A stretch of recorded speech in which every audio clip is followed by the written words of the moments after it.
తెలంగాణ ప్రజలకు నమస్కారం. ఇటీవల కాంగ్రెస్ పార్టీ 10 సంవత్సరాల తర్వాత అధికారంలోకి వచ్చింది. చాలామంది అనుభవం లేని వారు ఈరోజు మంత్రులుగా అయినారు. గతంలో కనీసం విప్పు అనుభవం లేని వ్యక్తి రేవంత్ రెడ్డి గారు ముఖ్యమంత్రి అయ్యారు.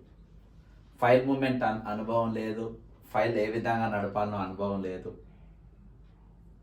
ఒక చర్చలు ఏ విధంగా జరపాలనో అనుభవం లేదు. ఇవన్నిటికంటే మీద అకౌంటబిలిటీ లేదు, క్లారిటీ లేదు, సిన్సియారిటీ లేదు. ఇది ఈయన సుగుణాలు. ఈయన తగ్గట్టుగా ఈ ఇద్దరు మంత్రులు కూడా ప్రత్యేకంగా వీళ్ళిద్దరు ఏంటంటే ఈరోజు సెక్రటరియట్లా పెద్ద ఎత్తున నడుస్తున్నది ముగ్గురుదే. సెటిల్మెంట్లు అయినా కానీ, డబ్బులైనా కానీ, లాగడమైనా కానీ ఈరోజంతా. గతంలో మనం చూసినాం Raj Pushpa constructions collector Venkatramireddy, Siddipet collector. ఆయన ఇన్ఫ్రాస్ట్రక్చర్ చాలా ల్యాండ్స్ ఉన్నాయి. ఆయన కాంగ్రెస్ పార్టీ అధికారం రాగానే ఫస్ట్ జైలుకు పోవాల్సిన వ్యక్తి ఆయన పోడు.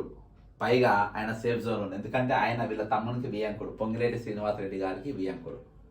ఇక పొంగిలేటి శ్రీనివాసరెడ్డి గారి గురించి ఎంత మాట్లాడితే అంత మంచిది అని మనం అనుకుంటాం. కానీ ఈరోజు ఆయన తక్కువ మాట్లాడుతున్నా కొద్దీ బాగా ఎక్కువ చేసుకుంటూ పోతుంది.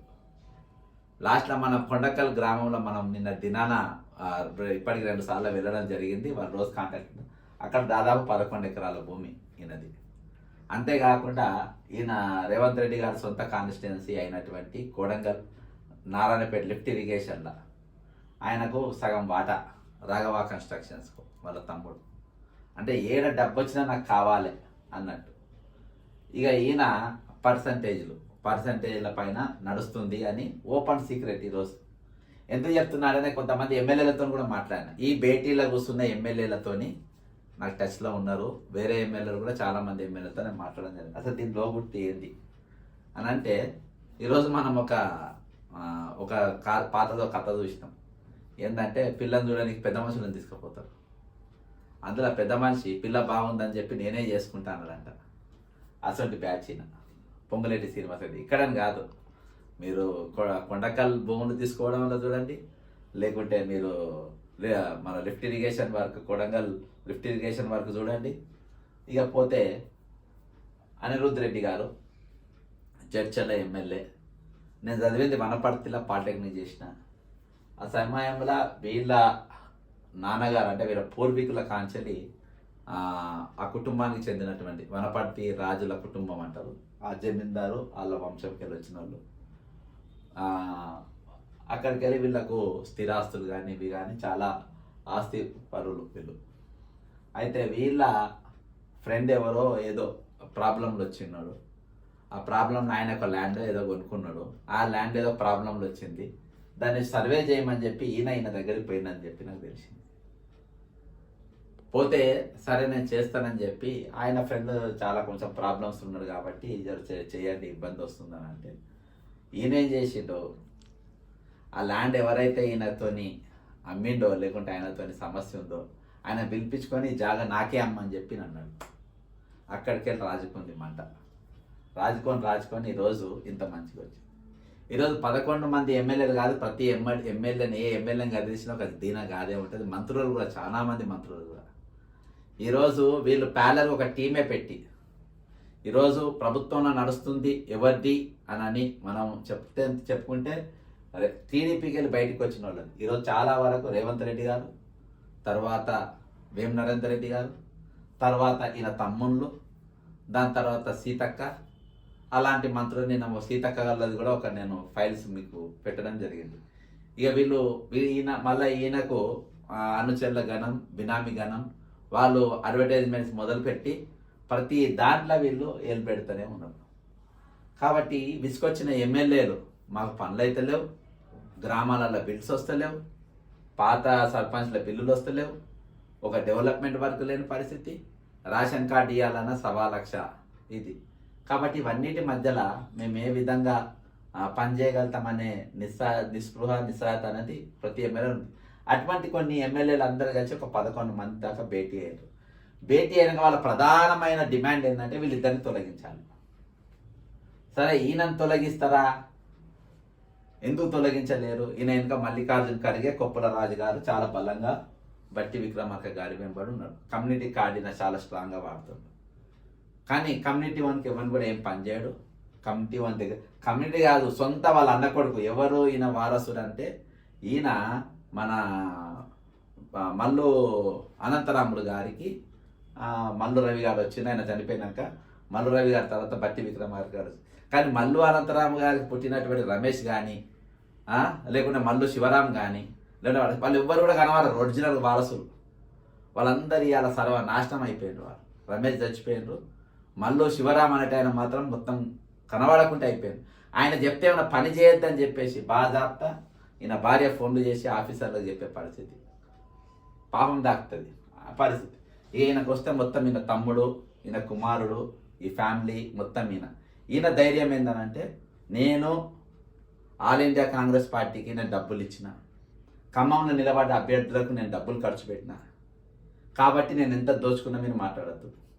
రెవెన్యూ మంత్రి ఏ అనుభవం లేని వాళ్ళు 2 ప్రధానమైన శాఖలు ముఖ్యమంత్రి ఈయన దగ్గర 10 శాఖలు ఉంటాయి, అన్ని శాఖలు అట్టర్ ఫ్లాప్.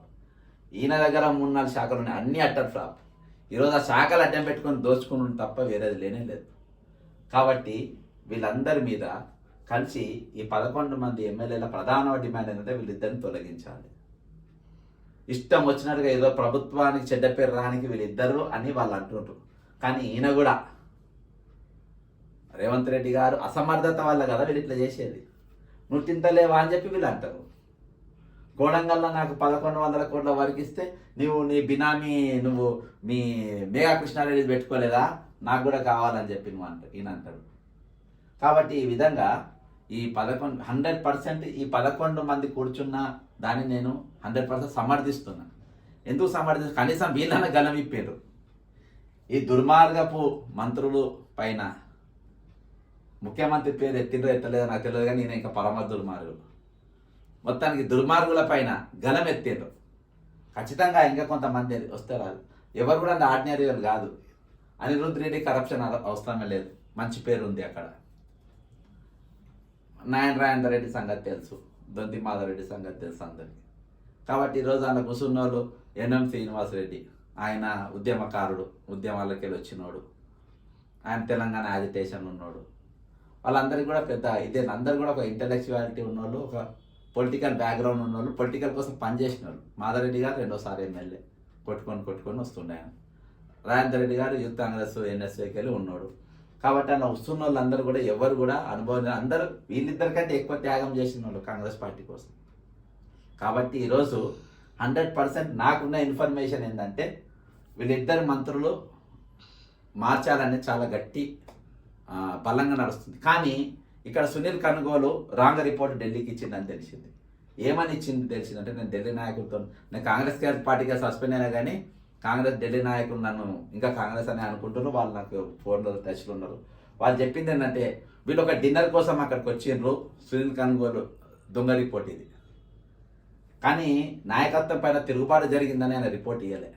కాబట్టి ఢిల్లీ వాళ్ళు సైలెంట్గా ఉన్నారు. ఎందుకంటే సునీల్ కనుగోలుకు ఇక్కడ ఒక దందా నడుపుతుండ్రు. ఎందుకంటే సునీల్ కనుగోలు ఆఫీసునే అదాని కానీ పొంగిలేటి కానీ భేటీ జరిగిన సంగతి వాస్తవం. మా రాహుల్ గాంధీ గారు ఇంకా సునీల్ కనుగోలును ఎందుకు కొనసాగిస్తున్నారు అనేది ఇదో క్వశ్చన్ మార్క్. కానీ ఈరోజు ఒక మంచి పరిణామం. ఈరోజు కాంగ్రెస్ పార్టీలో చాలామంది బ్యూటిఫుల్ ఎందుకంటే దుర్మార్గులను సస్పెండ్ చేసింది, కానీ కాంగ్రెస్ పార్టీలో ప్రశ్నించే తత్వం ఉంటుంది. వాళ్ళు ప్రశ్నించినప్పుడు జవాబు ఇవ్వాలి. ఇంకోటి దుర్మార్గునికి ఇంకో సంగతి తెలియదు రేవంత్ రెడ్డి అంటోనికి. ఎందుకంటే ఇది బతకడానికి రాజకీయ సంచారి జీవి లేక ఆయా పార్టీలు తిరుక్కుంటా బీజేపీ, బీఆర్ఎస్, టీడీపీ, ఇప్పుడు కాంగ్రెస్, రేపు మళ్ళీ ఏదో పార్టీ పోతాడు. రాజకీయ సంచార జీవి కాబట్టి తెలియదు. కామరాజ్ నాడర్ గారు సిడబ్ల్యూసి మెంబర్గా ఉన్నప్పుడు వస్తుందంటే ఇందిరాగాంధీ గారు నోట్స్ ప్రిపేర్ చేసుకునేది, ఆయన ఏం అడుగుతాడో తెలియదని. కాబట్టి అడిగేటోళ్ళు కావాలి. నువ్వు అడిగితే సస్పెండ్ చేసే బాపతి నువ్వు. కాబట్టి ఈ అనుభవం లేని నాయకుల పెద్ద పోర్ట్ఫోలియో ఇచ్చుడు, ఇవి మేము డబ్బులు సంపాదించుకోనికే, మేము తిననికే, మేము తాగనికే అనే తీరుగా వీళ్ళు సెంట్రల్లో ఉన్న బీజేపీని కూడా మేనేజ్ చేసుకొని దాన్ని కూడా గ్రిప్లో పెట్టుకొని వీళ్ళు ఇష్టం వచ్చిన దోచుకునే పరిస్థితి. కాబట్టి ఈరోజు అధిష్టానం వెంటనే తక్షణం వీళ్ళిద్దరిని తొలగించాలి. వాళ్ళతో పాటు ఈయనను కూడా తొలగిస్తేనే తెలంగాణ బాగుపడుతుంది, కరప్షన్ కొంచెము కంట్రోల్ అవుతుంది. ఈరోజు మా అందరం అంతా ఒక సీతక్క నడుస్తుంది, ఏళ్ళ మీద చెప్పొచ్చు మ్యాక్సిమం 90% మంత్రులు ఎవరిది నడుస్తారు, వాళ్ళ శాఖలు కూడా వాళ్ళు నడుస్తలేదు, వాళ్ళ శాఖలలో కూడా వాళ్ళు నడుస్తలేదు. అటువంటి పరిస్థితి, దయనీయమైన పరిస్థితుల్లో ఈరోజు కోమారెడ్డి వెంకరెడ్డి ఏదో లాక్కపోతున్నట్ల, కానీ ఎవ్వరు నడుస్తలేదు. ఈరోజు వీళ్ళు బాజాప్తా ఉన్నారు 100%. ఈ ఎమ్మెల్యేలు ఎవరెవరైతే 11 మంది ఉన్నారో, మీరు 11 మంది కాదు ఇంకా చాలా మంది రాలే, బానిస బతుకులొద్దు, బానిస లెక్క ఉండకండి. మేము జనం నమ్మి ఓటేసారు. ఈరోజు కాంగ్రెస్ పార్టీ రేపు ఎలక్షన్స్లో పోతే పరిస్థితి ఏంటో ఎమ్మెల్యేలకు బాగా తెలుసు. మీరు లోకల్ ఎదుర్కోవాలి. వీళ్ళకేంది, వీళ్ళు దొంగలు ఏ పార్టీకైనా పోతారు. వీళ్ళు ఇద్దరు ఇవ్వాలి, ఈ పార్టీ రేపు ఏ పచ్చగా ఉంటే ఆ పార్టీ పోయి దొంగలు వీళ్ళు. కాబట్టి వాళ్ళతో మీరు పెట్టుకోవద్దు. ఖచ్చితంగా 11 మంది ఎమ్మెల్యేలు ఎవరైతే ప్రశ్నించిండ్రో వాళ్ళకు 100% తెలంగాణ సమాజం వాళ్ళను 100% హర్షించాల్సిందే. అంతేకాకుండా ఇంకా ఎమ్మెల్యేలు కూడా మీరు బయటికి రావాల్సిందే. ఖచ్చితంగా మీరు వీళ్ళ మార్పు కోసం మీరు అందరు కోరాల్సిందే. అధిష్టానం ఇప్పటికైనా కళ్ళు తెరవాలి. నేనైతే మీ పార్టీలోకి వచ్చేది లేదు, మీ పార్టీలో జాయిన్ అయ్యేది లేదు, మా మనసే ఇరిగిపోయింది. కానీ తెలంగాణ బాగు కోసం చెప్తున్నా. ఈ హై కరప్ట్ ఫెలోస్, ఈ రోక్స్ 10% కానీ 10% అనేది ఎందుకు 14% అంటుంది అంటే లేదు, 10% రౌండ్ ఫిగర్ కానీ ఒక ఎమ్మెల్యే చెప్తారు. ఇది పరిస్థితి. ఏదేమైనప్పటికీ అనిరుద్ధ్ గారు, దొంతి మాధవరెడ్డి గారు, నాయన రాజేందర్ రెడ్డి గారు, ఎన్ఎం శ్రీనివాసరెడ్డి గారు, ఇంకా ఎవరెవరైతే ఇంట్లో పోయినరో వాళ్ళందరూ చాలా మంచి పని చేసిండ్రు. తక్కిన ఎమ్మెల్యేలు కూడా అదే మార్గంలో ముందుకు పోవాలని కోరుకుంటూ సెలవు తీసుకుంటున్నాను. జై తెలంగాణ, అమరవీరులకు జోహార్.